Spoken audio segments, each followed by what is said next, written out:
आलेला आहे आणि बाहेर आल्यानंतर तो लोकांना कुणाला भेटत नाही, कुणाशी संपर्क साधत नाही, परंतु त्यांनी त्यांचे जे हस्तगत तयार केलेले आहेत, जसं भुजंगराव देशमुख, संदीप पाटील, नाजमीन पठाण वगैरे असे जे काही आहेत, यांच्या माध्यमातून दौलत प्राईड नावाचा फंडा तयार करून त्यांनी लोकांना लुटण्याचं काम पुन्हा एकदा सुरू केलेलं आहे। आणि समृद्ध जीवन मधली ठेवी परत मिळवायचे असतील, मॅच्युरिटी तुम्हाला मिळवायची जर असेल तर दौलत प्राईड मध्ये पैसे भरा, अशा प्रकारे पैसे भरून घेऊन ब्लॅकमेलिंग करून सर्वसामान्य लोकांना लुटण्याचं काम या महेश मोतीवार करत आहे। हा जामिनावर सुटलेला आहे आणि तरी सुद्धा शासनानं ताब्यात घेतलेल्या जमिनीवरती कब्जा करून पुन्हा दौलत प्राईडचे माल ऑफिस आणि त्यांची मालमत्ता ताब्यात घेण्याचा प्रयत्न करत आहे। तर असा हा फ्रॉड महेश मोतेवार याच्यावरती कारवाई झाली पाहिजे आणि त्याचे सर्व सहकारी हे भुजंग देशमुख, संदीप पाटील हे जे कोणी 8 त्याचे प्यादे आहेत यांच्यावर गुन्हे दाखल पाहिजेत।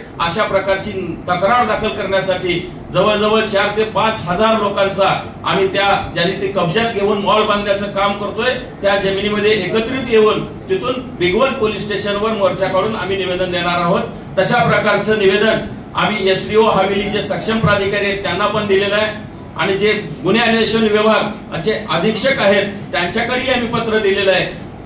केंद्रीय सहकार राज्यमंत्री माननीय मुरलीधरराव मोहोळ साहेब यांना पण आम्ही निवेदन दिलंय आणि याचे संबंधित लिक्विडेटर यांनाही तशा प्रकारचं पत्र दिलंय। उद्या आम्ही त्या ठिकाणी बुधवारी 9 तारखेला सकाळी 11 वाजता 4 ते 5 हजार गुंतवणूकदारांच्या उपस्थितीमध्ये मोर्चा काढून तक्रारी दाखल करणार आहोत। तुम्हाला वाटतं का त्याचा न्याय मिळेल, शासन दखल घेईल किंवा शासनाने दखल नाही घेतली तर पुढचा पवित्रा काय असेल? शासन जर दखल नाही घेतलं तर आम्ही हे आंदोलन तीव्र करून सर्व गुंतवणूकदाराला घेऊन आम्ही मुंबई, दिल्ली जिथं जिथं आम्हाला जाता येईल, जिथं जिथं याच्या यंत्रणा आहेत, कार्य करणार आहेत, यांना कामाला लावून आम्ही आमच्या ठेवी परत घेतल्याशिवाय स्वस्थ बसणार नाही। हा जो विषय आहे या विषयाबद्दल तुमच्याकडे कागदोपत्री किती माहिती आहे आणि ठेवीदार तुमच्या सोबत किती आहेत आणि त्याबद्दल तुम्ही तक्रार नोंदवण्यासाठी कुठं गेला होता कारण त्यावरती काय दखल घेण्यात आली? या बाबतीत आम्ही सर्व ठेवीदार एकत्र येऊन आम्ही काम करत आहोत।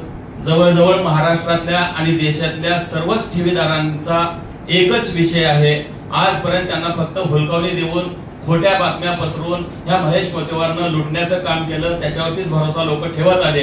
पण आता लुटल्यामुळं आणि आम्ही एक इमानदारीनं लोकांना न्याय मिळावा याच्या मागणीसाठी आम्ही निघाला असल्यामुळं महाराष्ट्रातीलच नाही तर देशभरातील लाखो गुंतवणूकदार आमच्या सोबत आहेत।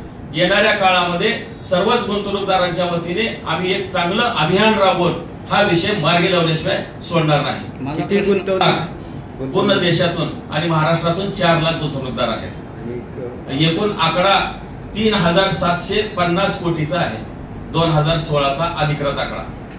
आणि जर तुम्ही प्रूफ आहेत तर तुम्ही ऍक्शन घेण्यासाठी ज्यावेळेस तुम्ही FIR नोंदवायला गेलता तर FIR न घेण्याची कारण किंवा त्याच्यावरती काय दखल घेण्यात? आम्ही FIR नोंदवायला अजून गेलंच नाही। FIR नोंदवायला आम्ही 9 तारखेला जाणार आहे। आमच्याकडे सगळे डॉक्युमेंटरी पुरावे आहेत। त्यांनी दौलत प्राईड मध्ये जे गुंतवणूक करून घेतलेली आहे त्याच्या ID नंबर आणि त्याच्यातल्या मिटिंगमध्ये जे बोललेले आहेत, मिटिंगमध्ये जे बोलणं झालेलं आहे त्यांचं त्या सगळ्याच्या रेकॉर्डिंग आमच्याकडे उपलब्ध आहेत। महेश मोतेवार स्वतः त्या मीटिंग मध्ये उपस्थित राहून लोकांना जे काही बोललं आहे त्याचेही आमच्याकडे उपलब्ध आहेत, कॉल रेकॉर्डिंग आमच्याकडे उपलब्ध आहेत आणि सर्व लोक याच्यामध्ये पुरावे आहेत। आता हे सर्व गुंतवणूकदार आहेत, आमच्या बाजूला बसलेले सर्व गुंतवणूकदार आहेत। या सर्वांना तुम्ही विचारून घ्या यांना काय बोलण्यात आलं आणि यांना कसं फसवण्यात आलं। नमस्कार, मी सतीश माने, जन आधार संघटना कोल्हापूर जिल्हा उपाध्यक्ष।